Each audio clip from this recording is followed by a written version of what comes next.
It's no secret that fiber can make your gut issues much worse. And if you want to be able to broaden your diet and go back to eating the food that you love, this episode is for you. Now, I'm going to be showing you 5 reasons why fiber is actually making your gut worse. We're going to talk about plant versus animal-based diets because there's a lot of rhetoric and social politics, I guess, around those right now.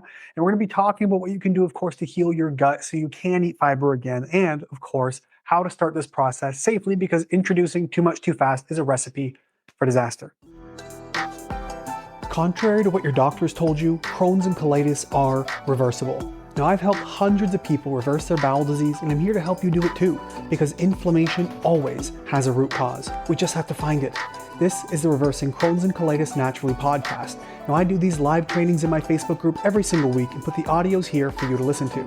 If you want to watch the video versions of these episodes, just click the link in the show notes to get access to our Facebook group and YouTube channel. And for weekly updates, information, tips, and tricks, you can sign up for our email list by clicking the link in the show notes below.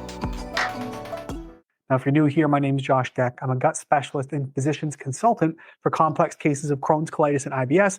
And I do these videos every week so you can learn how to heal your gut naturally. That's ultimately what we're here for, is some natural solutions. So the first thing I want to do is answer the obvious question, which is going to be, what on earth is fiber? I think it's important to get a definition. And we're talking about fiber specifically. It's the indigestible parts of plants that are going to pass through your gut relatively undigested or relatively intact. And that means they provide no nutritional value for you as a human being, and your body can't break it down. That's the definition of fiber that we're running with today. Now, doesn't mean I'm knocking fiber, but nutritionally, it doesn't give you vitamins, minerals, fats, proteins, carbs, any of that, though it is a form of carbohydrate, but you can't break it down. So the question is then, if you can't break it down and it provides no nutritional value, why would you want to eat it? Now, this is a question that is up for debate quite a bit, but generally speaking, fiber is known for a few things. It's actually going to help increase healthy levels of bacteria inside of your gut. It can help aid in motility of bowel movements. It can bulk up stool. It can give you more diversity and more good guys. So it's going to help with the gut microbiome or the ecosystem of bacteria in your gut to make them more resilient. That's the idea. But here's the thing. We have a big discussion right now in the health and wellness, nutrition, functional medicine space of plants versus animal-based diets. Which one do you follow? You got some people who swear up and down that vegan is the way to go. Some people swear that carnivore is the way to go. Some people advocate for both. I am moderate in the middle, because here's the thing. You can argue all day long both sides. I've seen people with severe Crohn's, colitis, IBS in my practice who have had both diets. They've done great on both things. Okay, whoop-dee. That doesn't mean either one is better. It means both have a place. And the question is, why does one work for one person but not for you? Or why does plant-based work well for you and make somebody else bleed from the bowel? Those are the questions we need to be answering, not which diet is best for everyone as a whole, because it doesn't really exist. There's too much data to back up both sides.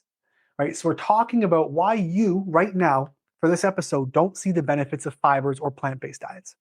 So I want to talk about 4 main reasons why you cannot digest fiber. Now, the 4 big ones we're talking about, there's many, many reasons. I'm going over the 4 biggest ones you need to address right now. Okay?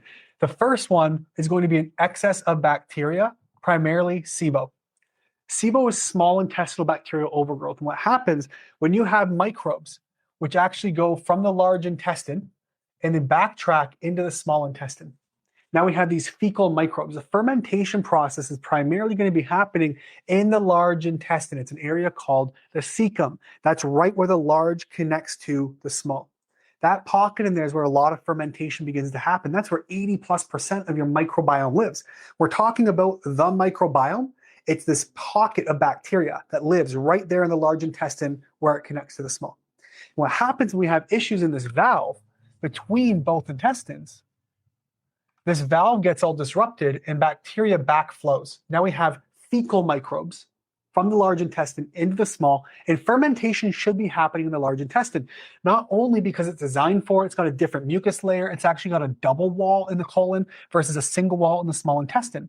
And so we end up with these bacteria going where they shouldn't be. They begin the fermentation process, and this causes issues. It produces ammonia and all kinds of nasty stuff as proteins or fibers and things can over-digest or over-ferment where they're not supposed to.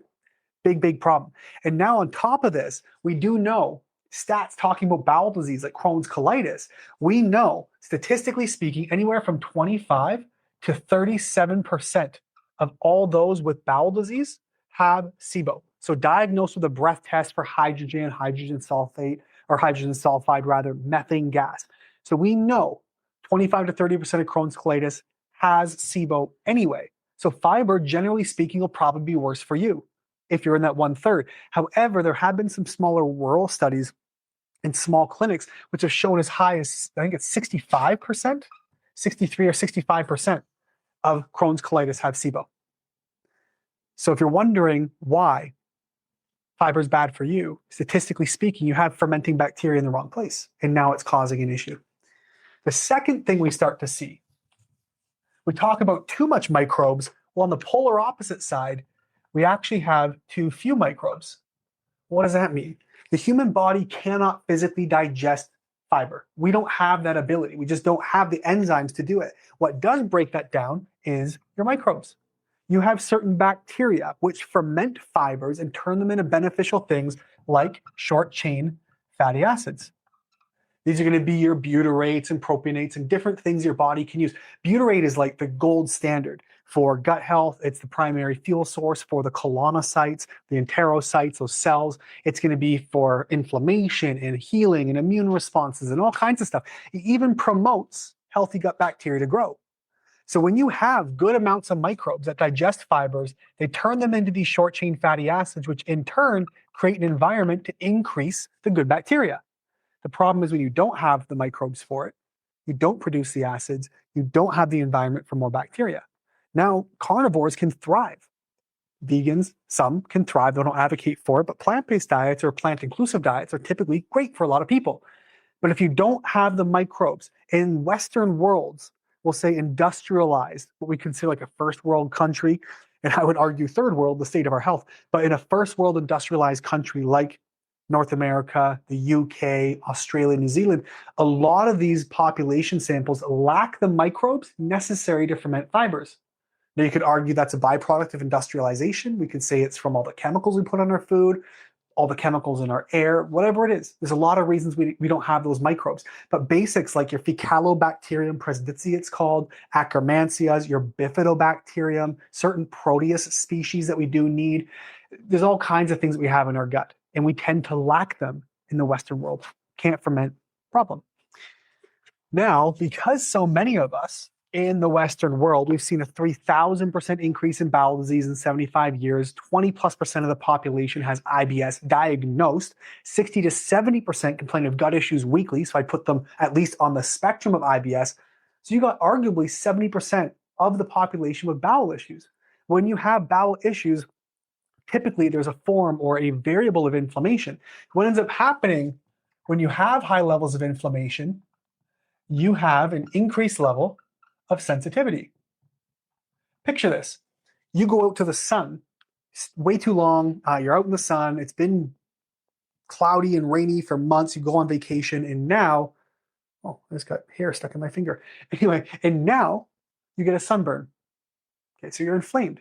So that means that any type of clothing you wear, any type of touch, somebody might touch you, all these things end up creating irritation because you're inflamed. And so any friction is irritation. Well, imagine now your insides are like sunburned and you rub cabbage on that wound. It's going to hurt.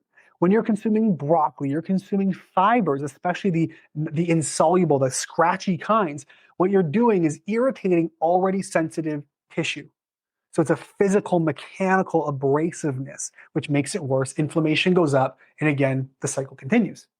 The next thing we see is typically going to be food intolerances.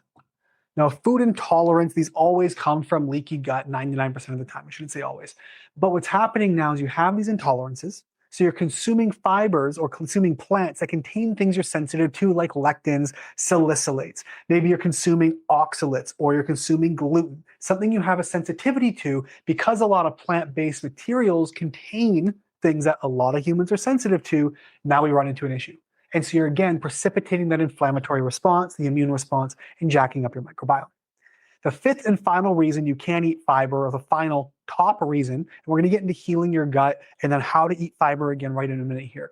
But these are important things to remember. The fifth reason is going to be either chemicals or GMOs.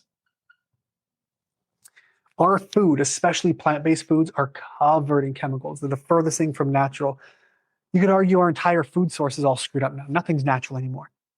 Right? It's a very easy argument to make. We have 20,000 or so, 18 to 20,000 different chemicals sprayed on our food every single year in North America, over 1 billion pounds worth of chemicals that are into our soil.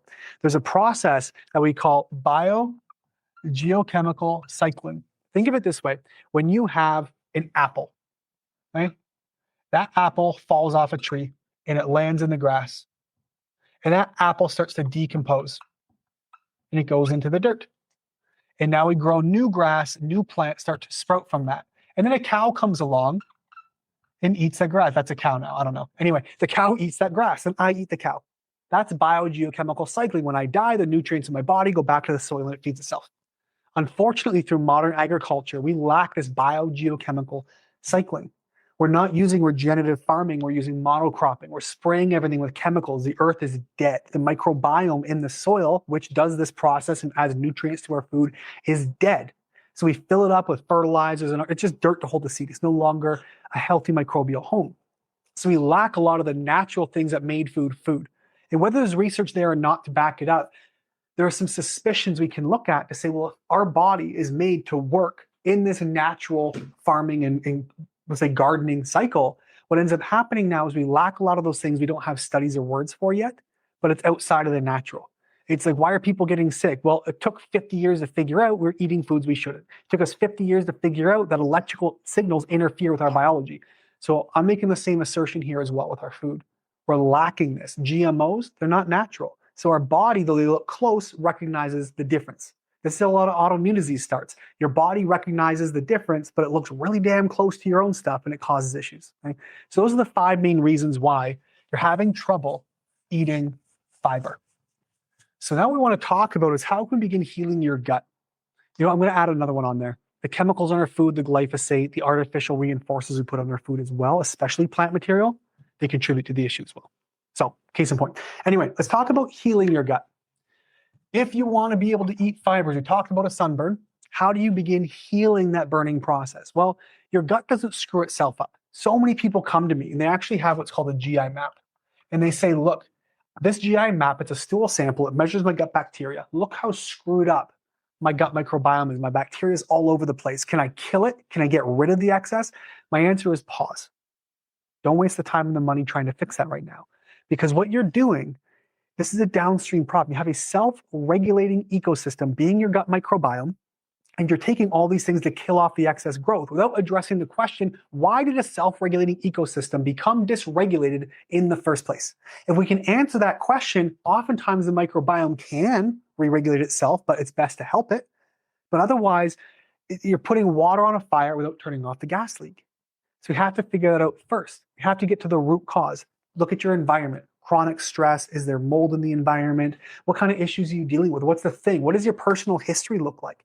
If you were a baby who was strictly bottle fed, you had ear infections and tonsil issues that could be mold early in the home, then you were sick chronically growing up, so your doctor gave you tons of antibiotics, then you went to school and you started getting stressed and bullied, and then you got really stressed, that's screwing up your gut, then you started out with acne. This is a common story I hear. You start with acne, and so your doctor gives you Accutane to suppress that in the skin. Maybe that's fungal overgrowth pushing through your skin. Well, now what happens is that fungal overgrowth can't escape through the exit door of the skin. It stays inside your body, causes more inflammation, congests your liver, congests your bile ducts. Your immune system goes through the roof. You start recirculating hormones. Now you're having menstrual issues, severe PMS, PCOS, endometriosis, infertility, men and women across the board. And so now we're having all these issues that compound. You go back to your doctor, there's more surgeries, more medication, more stress, and you wonder why your gut's screwed up. Because we're not taking these histories. You go to your doctor, what's your symptom? Here's a drug to cover the symptom. We don't ask the why. The same thing with the gut bacteria. All that history of birth to medications to illness to antibiotics to stress to menstruation to whatever it is what led to your microbiome being screwed up. So don't start way down here, go back to the top. That's the way we get things fixed. We have to address those root causes. The second thing we want to look at is going to be drainage in the 5 R's. I used to say 5 R's, and it's really nice because it sounds great, but D5R doesn't sound as good, but anyway, here's the idea. We have to use drainage. There's 7 exit doors in the body, these exit pathways on how things get out.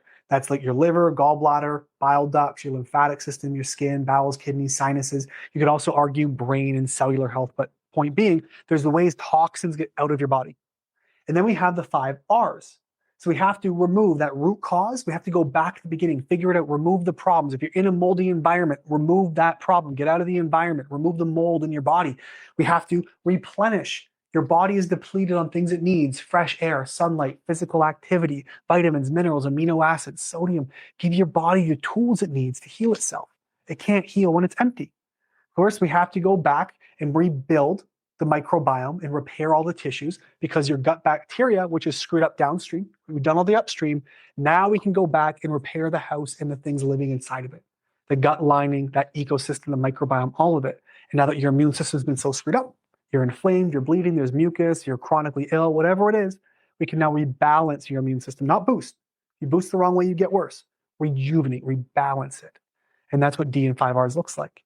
From there, of course, you can use supplementation and other things to help heal and seal and soothe that. This process of the 5Rs, rebuilding, replenishing, repairing. This is where we can use things like slippery elm and aloe and probiotics, targeted, specific. We can use certain foods and diets as needed, but it's just part of the problem. It's just part of this process. Now, I'm going to walk you through how to begin the introduction of fibers now that we've dealt with this process and the steps. Now, obviously, step 1 is healing the gut. That's your first one. You can't reintroduce something without healing the issue, right? So let's talk about the first bit. How can we introduce fiber again? If you want to go back to eating salads and vegetables or whatever it is, fruits and whatever fibers you like to eat, we have to look at a few different things. Number 1, if absolutely no fibers agree with you, like there's nothing you can do, go back to those roots, figure out why. Even the most soluble, gentle, soft cook like zucchini or carrots that have been skinned, if they're still causing you trouble, it's more likely a microbial issue. Now you can support this process with digestive enzymes that contain like cellulase, which is going to be an enzyme, anything ending in A's, cellulase, is it cellulase? Anyway, cellulase, I believe it is. But it's a cellulose digesting enzyme, and that's going to help you break these things down. So we want to go back to the history. Is there SIBO? Is there a root cause of inflammation, something irritating you, whatever it is? Okay. But then if it's just a matter that you lack the bacteria, give your body a chance to break it down with an enzyme without the microbes. That's the first. And like we just talked about, the GI map, measuring the microbiome. Well, if you're actively missing microbes, you're going to want to know, because you can begin reintroducing those. You can see what you lack. You measure your gut bacteria. I know I need these to digest fiber. My body can't do it on its own. So what bacteria that digest fiber do I not have? Then you can go back and introduce a supplementation, specific probiotics, certain foods that contain them, etc. But if you lack them entirely, it can be really tough to bring them back in. But if you're just low on them, this is where the third thing we can do is going to be a slow introduction of fiber. Okay? Slowly reintroducing fibers. Here's why. Because your gut bacteria that digest fiber, when given fiber, will begin to grow and multiply out until you have a healthy fiber digesting ecosystem. So we want to start with slow amounts, low and slow amounts of like cooked soluble fibers. So not cabbage, not broccoli, not cauliflower, scratchy stuff, but we're looking for nice, easy to digest, gentle fibers. So think like cooked carrots. You can try fruit, even cook your fruit. So you can try apples or berries. Some people do really well with psyllium husk. Those with Crohn's, colitis, or IBS. Some people like psyllium husk. Not Metamucil. It's got food colorings and sugars and all kinds of crap in it. Just psyllium husk is going to be great. You can look at beta glucans as well. Often comes, I believe it's oats, and there's some other foods you can get. You can get it in a supplement as well. But beta glucans helps bind certain toxins and can be really good for the gut. Look at cooked carrots, right? Slow introductions of fiber. Maybe applesauce, have a tablespoon a day, and then slowly increasing to see if your gut can keep up. But ultimately, you can't fix the problem until you get to the root. Somebody here is listening to this and saying, okay, so I'm going to take supplements. You missed it entirely. You're missing the plot. You have to go through the roots, address the root cause, the environment, the thing that led your gut to this inflamed state. And then you go through the drainage, you go through the 5 R's of removing, replenishing, rebuilding, repairing, and rebalancing your immune system. Then you go and heal the gut lining while introducing your fibers slowly. If you're not doing all these things, you're doing yourself a disservice. You're likely to contribute to fermentation and worsening your problems. Hope that makes sense. If you're somebody right now who is looking for help, like Josh, I've got Crohn's, I've got colitis, this is where my specialty has been for years, and IBS. You say, Josh, my gut's screwed up, my doctor can't help me. All they've done is they've given me medication, they've given me whatever else, they've given me immunosuppressives, I got diarrhea, they gave me Imodium. Right? When my gut was screwed up, I was 10, 15 bowel movements a day. I had blood and mucus in my stool. I was having panic attacks and anxiety, joint pain. I lost like 30 pounds. I'm not a big guy. I lost it all in muscle. My energy was absolutely tanked. I felt like I was going to die.